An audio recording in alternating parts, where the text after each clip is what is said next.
বন্ধু বাবাজি, কিস্তির মধ্যে সবাই চড়েছিল কিন্তু একজন চড়ে নাই। সেইটা হলো নূহ আলাইহিস সালামের 4 নম্বর সন্তান। সে ঈমান আনে নাই, সে আল্লাহর প্রতি ঈমান আনে নাই, তাকে নবী বলে স্বীকার করে নাই।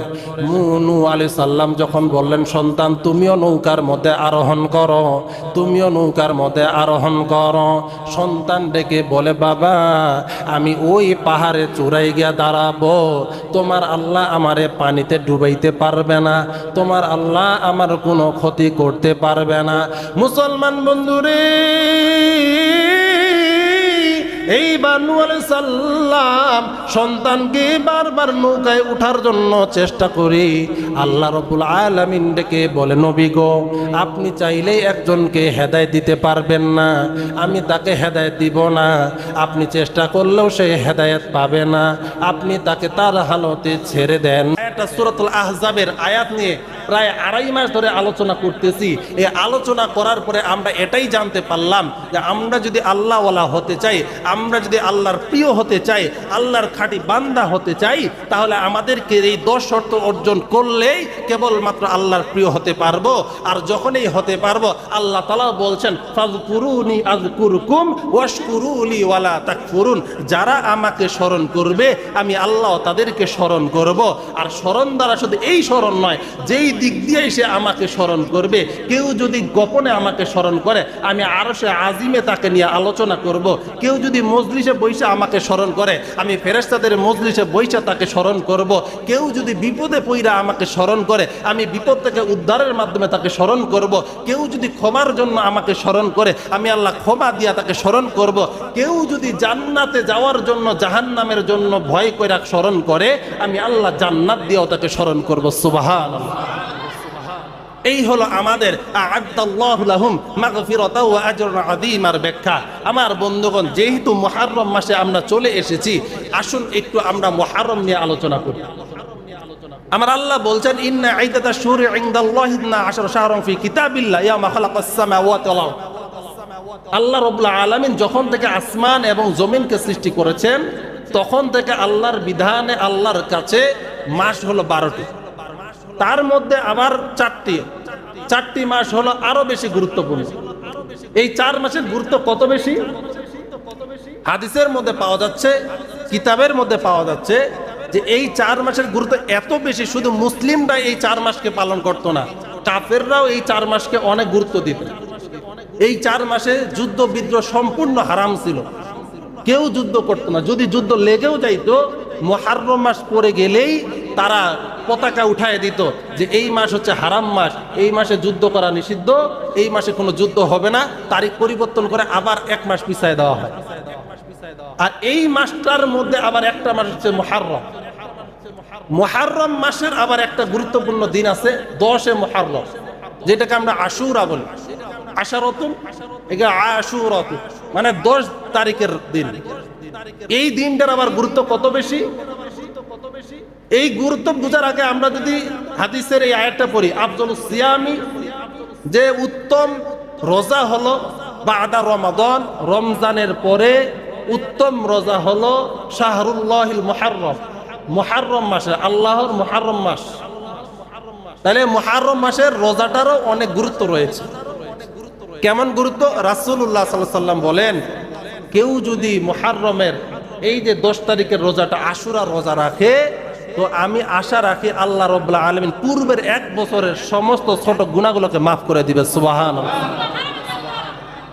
এবং রাসূলুল্লাহ সাল্লাল্লাহু আলাইহি ওয়াসাল্লাম বলছেন যে 10 মুহররমের রোজা এইটা তোমরা রাখবে, তবে একটা রোজা বাড়িয়ে রাখবে, হয়তো 9-10 অথবা 10-11, শুধু 10 মুহররমের দিন রাখবে না। কারণ কি? ইহুদিরাও একদিন রোজা রাখে। তো আমাদের সাথে যেন ইহুদিদের সংঘর্ষ হয়ে যায়, যেন এক না হয়ে যায়, এই জন্য তোমরা একটা বাড়াই করবা, হয়তোবা 9-10 অথবা 10-11, এইভাবে রোজাটা পালন করতে হবে। কারণ হলো রমজানের রোজা ফরজ হওয়ার আগে মুহররমের রোজা ছিল ফরজ, কিন্তু যখন আল্লাহ রাব্বুল আলামিন রমজানের রোজাকে ফরজ করে দিয়েছেন, তখন মুহররমের রোজাটা হয়ে গেছে, কেউ কেউ বলেন সুন্নত, কেউ কেউ বলেন মুস্তাহাব। তো এই জন্য হাদিসের মধ্যে এর কিছু কিছু আলোচনা এইভাবে এসেছে যে মুহররমের 10 তারিখে কেউ যদি তার পরিবারকে, তার তত্ত্বাবধানের লোকগুলোকে ভালো কিছু খাওয়ায়, তো আল্লাহ রাব্বুল আলামিন পুরা বছর তার রিজিকের ব্যবস্থা করে দিবেন। সুবহানাল্লাহ। কেউ যদি তার পরিবারের কাছে এই 10 মুহররমের দিন খরচ করে তাদেরকে ভালো রাখে, তো আল্লাহ রাব্বুল আলামিন পুরা বছর তাকে ভালো রাখবেন। সুবহানাল্লাহ। তাহলে আমরা জানতে পারলাম যে মুহররমের 10 তারিখে আমল হচ্ছে দুইটা, একটা হচ্ছে সুন্নত অথবা মুস্তাহাব, আরেকটা হচ্ছে মুবাহ। মুস্তাহাব বা সুন্নত হলো রোজা রাখা, সেটা 9-10 অথবা 10-11, আর আরেকটা হচ্ছে নিজের পরিবারের মধ্যে ভালো কিছু আয়োজন করা, ভালো কিছু খাওয়ানো, এই এতটুকু। কিন্তু এছাড়া আমরা যেগুলো করি, হাই হুসাইন এগুলো যেগুলো আমরা করি, শিয়ারা যেগুলো করে, এগুলো সম্পূর্ণ নিষিদ্ধ, এগুলো কোরআন হাদিসের মধ্যে নাই। এগুলো যারা করে তাদেরকে আল্লাহ তাআলা হেফাজত করুন, সকলে বলুন আমিন। এখন আপনাদের একটা প্রশ্ন আসতে পারে, হুজুর মুহররম নিয়ে এত আলোচনা কেন? মুহররমের 10 তারিখটা নিয়ে এত দৌড়াদৌড়ি কেন? হ্যাঁ, এই মুহররমের 10 তারিখের আশুরার এই দিনটার অনেক বড় একটা ঘটনা আছে। পৃথিবীর সবচাইতে, বিশ্বের সবচাইতে অলৌকিক বা উল্লেখযোগ্য যে ঘটনাগুলো ঘটেছিল জমিনে এবং ঘটবে, সেগুলো এই 10 মুহররমে ঘটেছে। তা আমি ইনশাল্লাহ যেহেতু মুহররমের মাস নিয়ে আলোচনা শুরু করছি, আমার থিওরি বলে বা আমার মেজাজ বলতেছে আমি পুরো 1 মাস এটা নিয়ে আলোচনা করবো ইনশাআল্লাহ। পুরো 4 থেকে 5 সপ্তাহ আমরা মুহররমের এই 10 তারিখে শুধু একটা দিনের উপরে আলোচনা করবো ইনশাআল্লাহ। আজকে একটু হালকা আলোচনা করব। মুহররমের 10 তারিখের এত গুরুত্ব কেন? মুহররমের 10 তারিখের গুরুত্ব এই জন্য যে আল্লাহ রাব্বুল আলামিনের পৃথিবীর উল্লেখযোগ্য যে ঘটনাগুলো সেগুলো ঘটেছেন এই মুহররমের 10। তার মধ্যে প্রথমটা হলো আল্লাহ রাব্বুল আলামিন যেই দিন চিন্তা করলেন আমি মানুষ সৃষ্টি করব, মানুষ সৃষ্টি করার যেদিন তিনি ইচ্ছা করেছেন এবং মানুষ সৃষ্টিও করেছেন, সেই দিনটা হলো 10 মুহররম। সুবহানাল্লাহ। আল্লাহ বলছেন ইয ক্বালা রাব্বুকা লিল মালাইকাতি ইন্নী খালিকুম বাশারাম মিন তিন ফাইদা সাওয়াইতুহু। আল্লাহ রাব্বুল আলামিন বলছেন হে ফেরেশতারা, আমি মানুষকে কাদা দ্বারা সৃষ্টি করেছি এবং তার মধ্যে আমি আত্মা সঞ্চার করতেছি, তোমরা সকলে ফাসজুদু, তোমরা সবাই তাকে সেজদা করো, ইল্লা ইবলিস। সবাই সেজদা করলো কিন্তু একজন সেজদা করলো, সেটা হলো ইবলিস। সে যখন সেজদা করলো না, আল্লাহ রাব্বুল আলামিন তাকে তাড়িয়ে দিলেন, বিতাড়িত করে দিলেন। তাহলে 10 মুহররমের প্রথম ঘটনা যেটা ঘটেছিল সেটা হচ্ছে আল্লাহ রাব্বুল আলামিন আদম আলাইহিস সালামকে সৃষ্টি করেছেন যেই দিন, সেটা হলো 10 মুহররম। আবার আদম আলাইহিস সালামের একটা ছোট্ট ভুল, ফল খাওয়ার কারণে তাদেরকে যে জান্নাত থেকে বের করে দেওয়া হয়েছিল, তাদের তওবা কবুল করা হয়েছিল। ক্বালা রাব্বানা যালামনা আনফুসানা ওয়া ইল্লাম তাগফির লানা ওয়া তারহামনা লানাকুনান্না মিনাল খাসিরিন। যেই দিন আল্লাহ তাআলা তাদের তওবা কবুল করেছিলেন, সেই দিনটা হলো 10 মুহররম। সুবহানাল্লাহ। আবার আমরা জানি ইদ্রিস আলাইহিস সালাম, যিনি জীবিত অবস্থায় আসমানে আছেন, ওয়াজকুর ফিল কিতাবি ইদ্রিস ইন্নাহু কানা সিদ্দিকান নাবিয়্যা ওয়া রাফা'নাহু মাকানান আলিয়্যা। ইদ্রিস আলাইহিস সালামকে আল্লাহ তাআলা জীবিত অবস্থায় জান্নাতে যেই দিন নিয়ে গিয়েছিলেন, সেই দিনটা হলো 10 মুহররম। আবার এই 10 মুহররমে আরেকটা যে ঘটনা হচ্ছে, নূহ আলাইহিস সালাম, আপনারা সকলেই জানেন যে নূহ আলাইহিস সালামের যে একটা নৌকা ছিল, সেই নৌকাটা যে পারে বা কিনারে যে ভিড় ছিল, এই ভিড়ার যে দিনটা ছিল সেটাও ছিল 10 মুহররম। নূহ আলাইহিস সালাম 950 বছর ইসলামের দাওয়াত দিলেন, কিন্তু তার এই দাওয়াতে হাতে গোনা কয়েকজন ঈমান এনেছেন। সংখ্যায় ধরা যায় 80 জন, 40 জোড়া মানে 80 জন। সংখ্যায় দেখা যায় 80 জন মানুষ কেবল ঈমান এনেছে। তারা এতই জালেম ছিল যে নূহ আলাইহিস সালামকে তারা সারাদিন প্রহার করত, লাঞ্ছিত করত। এই মূর্তি পূজারীরা নূহ আলাইহিস সালামকে শাস্তিও দিত। এমনও হইতো তাকে মারার পরে তারা মনে করতো ইনি মারাই গেছে, কিন্তু আল্লাহ রাব্বুল আলামিন তার হায়াতকে দীর্ঘ করে দেওয়ার কারণে পরের দিন তিনি আবারও, যখন একটু শরীরে শক্তি আসছে, পরের দিন থেকে আবারও তিনি দাওয়াত দেওয়া শুরু করেন। সুবহানাল্লাহ। কিন্তু তার এই দাওয়াত দিতে দিতে দিতে দিতে 950 বছরেও যখন মাত্র 80 জন ঈমান আনছে, আল্লাহ রাব্বুল আলামিন নিজের পক্ষ থেকে জানাই দিল, ও নবী, আর আপনার কষ্ট করার দরকার নাই, এর চাইতে আর বেশি কেউ ঈমান আনবে না, এটার মধ্যে সীমাবদ্ধ। কিন্তু দেখেন নবীরা কত বিনয়ী ছিল, নবীরা কত আমাদেরকে ভালোবাসতো, এখানে লক্ষ্য করেন। নূহ আলাইহিস সালাম চিন্তা করলো যে আল্লাহ তাআলা যেহেতু বলে ফেলছেন যে আর কেউ ঈমান আনবে না, তাহলে এখন দল হলো দুইটা, ঈমানদার আর বেঈমান। তো তিনি আল্লাহ তাআলার কাছে দোয়া করতেছেন যে আল্লাহ আপনি এটা সীমাবদ্ধ করে দেন, অর্থাৎ ধ্বংস করে দেন। ধ্বংস করলে ফায়দা হবে দুইটা, যারা ঈমান আনছে, যতটুকু আমল করছে এতটুকুর কারণে তারা জান্নাতে যাবে, আর যারা কাফের আছে তারা যদি আরো বেশি হায়াত পায় তাহলে আরো বেশি গুনাহ করবে। তো বেশি গুনাহ করতে গেলে জাহান্নামের আগুনে বেশি জ্বলবে। তো আসমান জমিন যদি ধ্বংস হয়ে যায়, আল্লাহ রাব্বুল আলামিন যদি সবাইকে ধ্বংস করে দেন, তাহলে তাদের জাহান্নামের আযাবটা কমে যাবে।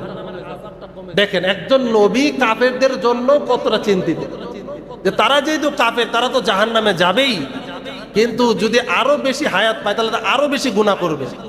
এই জন্য সেও আল্লাহর কাছে দোয়া করে, আয় আল্লাহ আপনিও সব কিছুকে ধ্বংস করে দেন, আপনি আমাকেও মাফ করেন, আমার পিতামাতাকেও মাফ করেন। আল্লাহ রাব্বুল আলামিন এইবার নূহ আলাইহিস সালামকে আয়াত নাজিল করে বলেন, ওয়াসনাউল ফুলক ওয়া কুল্লামা মারা আলাইহি মান মুস্তাখিরু মিন ক্বালা ইন তাসখু মিন্না। ও নবী, আপনি আমার তত্ত্বাবধানে জিবরাইল সাল্লামের সাথে মিলাইয়া একটা নৌকা তৈরি করেন। মানে আল্লাহ তাআলার পক্ষ থেকে নৌকা তৈরি করার নির্দেশ। এখন পানিও নাই, ঝড় তুফানও নাই, কিছুই নাই, আল্লাহ তাআলা নৌকা বানাইতে বলছেন। এইটা যারাই দেখে তারাই হাসে। এইবার নূহ আলাইহিস সালাম নৌকা তৈরি করা শুরু করলেন মানুষদেরকে নিয়ে। এখানে কিছু জাল হাদিস আমাদের সামনে বয়ান করা হয়, আমরা শুনে আসি যে সেইখানে নৌকার মধ্যে পায়খানা করছে, এই করছে, একজন বিশাল বড় দানব ছিল, তিনি দুইটা গাছের গুড়ি এনে দিছে, তার লাইগা এই করছে। এগুলো হচ্ছে হাদিসেও নাই, এটার মানে জাল হাদিস হইতে হইলেও তো একটা হাদিস, সেটাও নাই। তা আমরা ওগুলো আলোচনা করিতে করব, যেটা সহিহ সেটা শুনবো ইনশাআল্লাহ। এইবার নূহ আলাইহিস সালাম যখন কিস্তি তৈরি করা শুরু করলো, তো কাফেররা যখনই ওই নৌকার পাশ দিয়ে যায়, তো তারা নবীজির এই কাজগুলা দেখে হাসাহাসি করে, ঠাট্টা করে। এইবার নূহ আলাইহিস সালাম উত্তর দেন, ওয়াসনাইল ফুলক বা ওয়াসনাউল ফুলক। আয়াতের মধ্যে স্পষ্ট করে বলছেন যে আজকে তোমরা যেইভাবে আমাদেরকে উপহাস করতেছো, একদিন আসবে আমরাও তোমাদেরকে উপহাস করব। মুসলমান বন্ধুগণ, এইভাবে কাটতে কাটতে কিছুদিন যখন চলে গেল, আল্লাহ রাব্বুল আলামিন জানাই দিলেন, ও নবী, সময় এসে গেছে, আপনি আপনার সমস্ত উম্মতদেরকে নিয়ে, যারা ঈমান এনেছে তাদেরকে নিয়ে আপনি এইখানে আরোহণ করুন, এবং প্রত্যেকটা জীবজন্তুর মধ্যে যারা স্থলে বাস করে, জলে বাস করে না, তাদেরকেও জড়ায় জড়ায় আপনার এখানে চড়ান। কিস্তিটা কিতাবের মধ্যে পাওয়া যায় 3 তলা বিশিষ্ট ছিল। আবার কেউ বলেন যে এটার কোনো ব্যাখ্যা নাই। 3 তলা বিশিষ্ট নৌকার মধ্যে উপর তলায় রেখেছিলেন নারীদেরকে, দ্বিতীয় তলায় রেখেছিলেন যুবকদেরকে, পুরুষদেরকে, আর নিচ তলায় রেখেছিলেন পশু পাখি যারা ছিল তাদেরকে। এই আল্লাহ রাব্বুল আলামিন বলেন যে এখন তোমরা কিস্তির মধ্যে চড়ো, অচিরেই এখানে মহামারী চলে আসবে। মুসলমান বন্ধুগণ, লক্ষ্য করার বিষয় হলো, দেখতে দেখতে হঠাৎ করে একদিন আকাশটা গর্জে উঠলো, জমিন ফসকে, জমিন থেকে পানি বের হওয়া শুরু হলো, কিস্তি আস্তে আস্তে ভাসতে শুরু করলো। এইবার সমস্ত মানুষগুলো হাউমাউ করা শুরু করে দিল। মুসলমান বন্ধুগণ আমার, এ বন্ধু বাবাজি, কিস্তির মধ্যে সবাই চড়েছিল, কিন্তু একজন চড়ে নাই। সেইটা হলো নূহ আলাইহিস সালামের 4 নম্বর সন্তান। সে ঈমান আনে নাই, সে আল্লাহর প্রতি ঈমান আনে নাই, তাকে নবী বলে স্বীকার করে নাই। নূহ আলাইহিস সালাম যখন বললেন, সন্তান তুমিও নৌকার মধ্যে আরোহণ করো, তুমিও নৌকার মধ্যে আরোহণ করো, সন্তান ডেকে বলে, বাবা আমি ওই পাহাড়ে চূড়ায় গিয়া দাঁড়াবো, তোমার আল্লাহ আমারে পানিতে ডুবাইতে পারবে না, তোমার আল্লাহ আমার কোনো ক্ষতি করতে পারবে না। মুসলমান বন্ধুরে, এইবার নূহ আলাইহিস সালাম সন্তানকে বারবার নৌকায় উঠার জন্য চেষ্টা করি আল্লাহ রাব্বুল আলামিন ডেকে বলে নবী গো আপনি চাইলেই একজনকে হেদায়েত দিতে পারবেন না আমি তাকে হেদায়েত দিব না আপনি চেষ্টা করলেও সে হেদায়েত পাবে না আপনি তাকে তার হালতে ছেড়ে দেন মুসলমান বন্ধুরে